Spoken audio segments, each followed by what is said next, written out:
Okay guys, we're doing a follow-up here on the trailer wiring issue where, and I noticed this for the past several years actually, where occasionally, sometimes I had a little brake light insert, that would go into my receiver. It'd be connected to the trailer wiring. Sometimes they would work, sometimes they wouldn't. Sometimes certain trailers lights would work, sometimes they wouldn't on the same car here. So we've been investigating all afternoon here. And one thing I did, I moved the ground for the trailer itself. It was, kind of up under here. It wasn't a good clean ground at all. See that tiny little hole right there? It was definitely not a clean ground. So I repositioned it to there and made sure I cleaned off the powder coating or whatever coating is on the steel. Make sure you clean it off, so it gets a good solid ground. The same for the car wiring itself. That white wire is the ground wire. It goes up and through the bumper right here. And to remove your tail light, there's just two Phillips head screws here and here. And then you might have to pry back a little bit to get the tail light assembly out. And then it comes out here. Notice that white wire. I loosened and cleaned that ground off as well. And I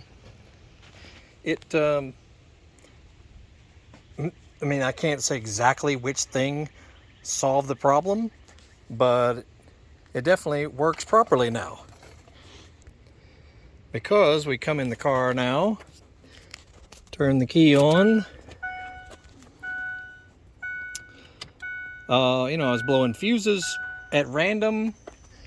Now you see running lights working,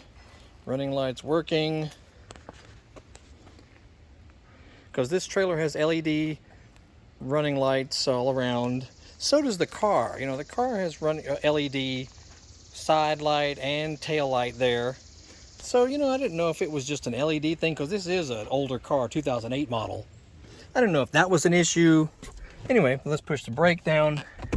See in the back. Works good.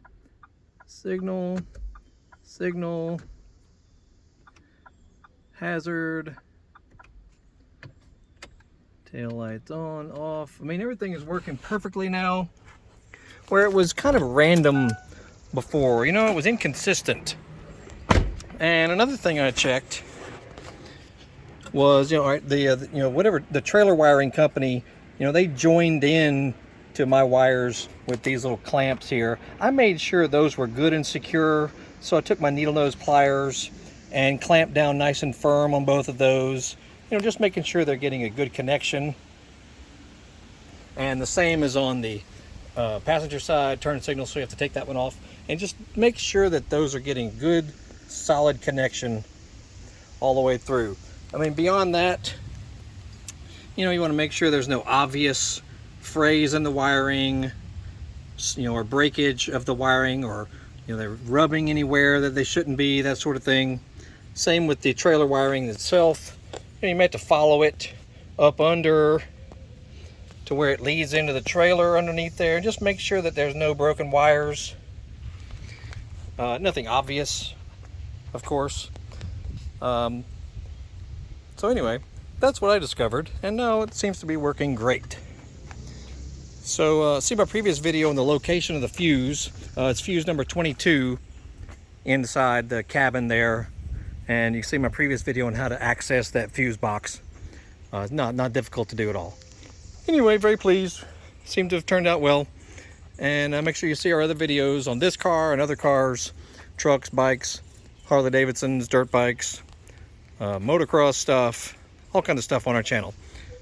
And look for the links that you'll see at the end of the video. You'll see thumbnails coming up that'll guide you to other areas of our channel.